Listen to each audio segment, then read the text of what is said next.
It went according to plan. 6 months after being divorced and having my son taken away by my ex-husband, I found myself on a business trip, boarding a plane, and guess who was in the seat in front of me? My ex-husband, accompanied by another woman. Oblivious to my presence, they chatted animatedly. The emotions boiling inside me were indescribable.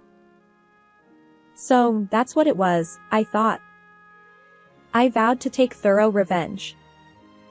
What actions I took afterward led to their ultimate fate. Please stay tuned to find out. My name is Laura Brown, and I'm 32 years old. I work for a major multinational corporation. Despite the demanding workload throughout my youth, I found fulfillment in my job and enjoyed each day. Just before turning 30, something significant happened. My friend Andy, who was in the same club during our university days, introduced me to a man named Michael Smith. Michael worked for a small company, so his income was considerably lower than mine. However, his kindness drew me in, and we began dating. Michael assured me, "Even if we get married, you can continue working. In fact, I'll support you." Filled with joy, I married him. At our wedding, Andy, who had played a role in our initial meeting, joined us to celebrate. And so began the life together for Michael and me. We had been sharing household chores and enjoying a blissful newlywed life. However, just 2 months after our marriage, Michael suddenly quit his job. The company's financial situation is precarious, and I'm also part of the downsizing plan. I decided to leave voluntarily. His words conveyed deep disappointment. Michael had mentioned that he'd look for work again, so I decided to support him during this time. Yet, several months passed, and Michael remained unemployed. I'm applying for jobs, but I keep getting rejected in the initial screening. It's tough out there, especially with the economic downturn. Being forced to leave my previous job shattered my spirit. I don't even have the motivation to fight in the job market anymore. His vacant expression worried me. I suggested, maybe you don't need to push yourself right now. We can manage with my income. How about trying the role of a stay-at-home husband for a while? Michael's eyes lit up. I knew you'd say that, Laura. Okay, leave the household tasks to me. I'll make sure you can focus on your career. And so, Michael decided to become a stay-at-home husband for the time being. I don't hold the belief that men should be the sole breadwinners.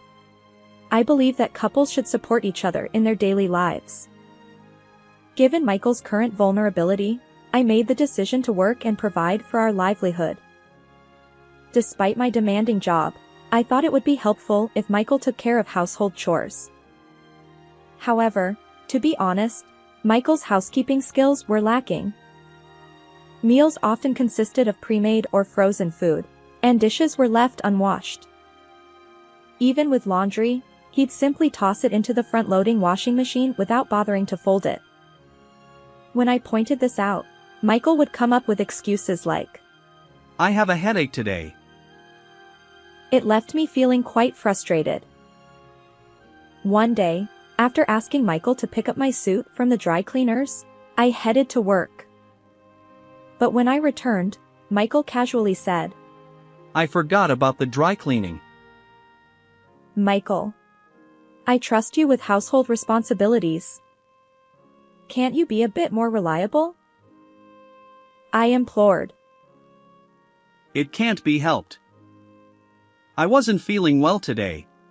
He replied. "You're always claiming that. If you're consistently unwell, why not see a doctor?" I pressed. "The doctor said rest would suffice. Are you ordering me to do chores for your sake?" Michael retorted.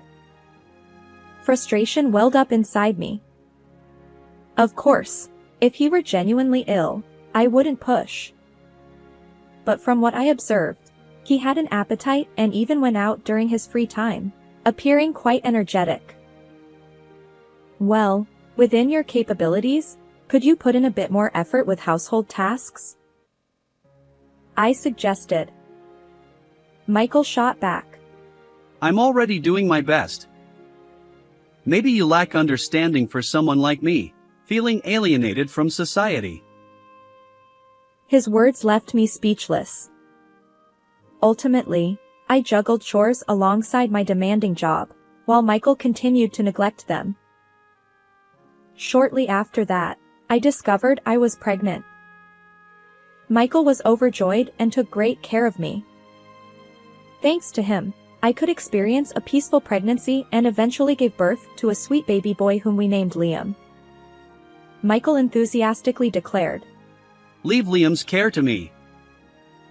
During my maternity leave, he indeed helped with parenting. Encouraged by him, I decided to return to work after 6 months. I thought, Michael's support allows me to resume work early. However, when I returned home tired from work, I often found Liam's diapers overflowing, suggesting they hadn't been changed for a while. Despite our initial plan to make homemade baby food, I noticed many empty retort pouches in the trash.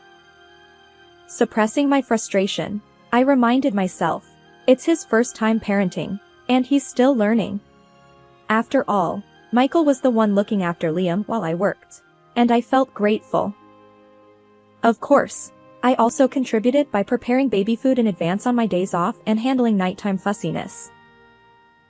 However, shortly after Liam turned 1 year old, I can't take it anymore, Laura. Let's get a divorce. I want custody of Liam. What? Why all of a sudden? Michael not only brought up divorce out of the blue but also took Liam to his parents' house without my consent. I tried discussing it with him multiple times, but he refused to engage. As a result, we went through mediation, but Michael remained adamant about divorce. To make matters worse, during the mediation hearing, he read aloud from his diary. I've worked hard at housekeeping and parenting, yet my efforts are criticized daily. He even demanded compensation for emotional distress. Of course, I contested his claims, leading to a tangled legal battle that eventually reached the courtroom. There, Michael boldly asserted, I've been a stay-at-home dad, primarily responsible for parenting. I've secured employment, and our son is attached to me. It's only fitting that I raise him. Furthermore, he denigrated me, claiming I neglected our child due to work and insinuating that I was an unfit mother. The jury seemed sympathetic toward Michael, viewing me as a neglectful wife prioritizing work over family. In the end, I lost the court case, and Michael and I divorced. I had to pay him $10,000 in compensation and a monthly child support of $1,250. Although we agreed that I could visit Liam once a month after the divorce, that promise was not upheld. Michael ignored my attempts to contact him, leaving me in the dark about how our son was doing. Despite feeling empty inside, I focused on work to ensure Liam didn't suffer any inconvenience. 6 months after my divorce from Michael, I found myself on a business trip, seated on an airplane. As I worked on my laptop, I suddenly recognized a familiar voice. To my surprise, Michael was sitting in the row ahead, engaged in lively conversation with a woman. Oblivious to my presence, they chatted. Our plan worked perfectly. Thanks to my ex-wife's financial support, we're never short on money. Yeah, thanks to the ex-wife ATM, we can afford this trip today too. Hearing it all, anger surged within me. So that's what it was. I'll never forgive them. Determined, I discreetly left the plane and immediately contacted someone. From that moment, I prepared for thorough revenge. 1 month after overhearing Michael's conversation on the plane, I found myself in a restaurant. Bursting into a private room, I discovered Michael and the woman enjoying a meal together. What the? Laura, why are you here? Although he seemed surprised, I sat silently before them. What's going on? Did you follow me? Ignoring his raised eyebrows, I checked my watch. It's 8 p.m. now, right? Where's Liam? Well. Today, my mom happened to take care of him. Coincidentally, huh? I pulled out my phone, and as I operated it, audio began playing. By the way, divorcing a wealthy wife and getting alimony and child support. Pretty clever, right? If you use your brain, it's easy. Since my son is being raised by my mom, I get money without any hassle. Their crude laughter followed. Michael paled. What is this? Remember when I accidentally sat behind you on the plane? I recorded the rest of that conversation, I calmly replied. Speaking of which, Michael, you've left Liam in your mom's care, haven't you? Michael's family consists of just his elderly mother. He's been leaving Liam with her. What's wrong with getting help from my mom after the divorce? Mom is happy to take care of her grandchild. Is that so? At that moment, I showed them my phone screen. There, my distressed ex-mother-in-law appeared, tearfully explaining how challenging it was for her to raise Liam alone despite her age. She had even heard from her son that I had abandoned Liam. I thought I could handle it, but living on a pension is tough, and I'm at my limit. You spun lies to your mom, portraying me as the villain. Then you exploited her sympathy to avoid paying for Liam's upbringing, didn't you? Michael stammered, unable to respond. You claimed in court that you'd raise him properly, but it was all a big lie. I replied firmly. There, as if losing patience, the woman Michael was with raised her voice. What's your deal? Why are you here? Don't interfere. And what about you? What's your name? What's your relationship with him? I'm Sophia Williams, just a coworker. Oh, a mere coworker, yet you're on a trip together? Before Sophia could respond, Michael spoke up. Sophia and I are dating. But since we're divorced, you have no right to meddle. Then what's the meaning of this conversation? I played the continuation of the recording from the plane. You're such a bad dad. No affection for your child? Of course I care. He's an important bargaining chip. But the one I truly love is still you. You're a naughty guy, but I like that. Let's enjoy our second anniversary trip. A brief silence settled over the table. Second anniversary? You mean from when we were married, right? No, it's not like that. Come on in. I called outside the private room. Andy, our mutual friend who played a role in my initial meeting with Michael, entered. Hey, Michael. It's been a week. Finally, I get to set you straight. I had confided in Andy, seeking his cooperation. He pretended to sever ties with me, all the while extracting testimony from my ex-husband by bad-mouthing me. He had orchestrated dinners together, including Sophia, pretending to deepen their friendship. When I revealed this to Michael, he lashed out at Andy. You said Sophia was a better match for me than Laura and even blessed our relationship. Sometimes lies serve a purpose. I can't forgive you for deceiving my dear friend, Laura. Damn it, you traitor! At that moment, Andy pulled out his phone and showed Michael something. But here's the real kicker. I've also become close with Sophia and even connected on social media. Do you get it? Sophia paled at Andy's revelation. She had been posting evidence of her relationship with my ex-husband on a private social media account for the past 2 years. Thanks to that, I've gathered irrefutable proof of his infidelity. I owe Andy my gratitude, I stated matter-of-factly. Michael covered his face with his hands, visibly distressed. Smiling, I continued.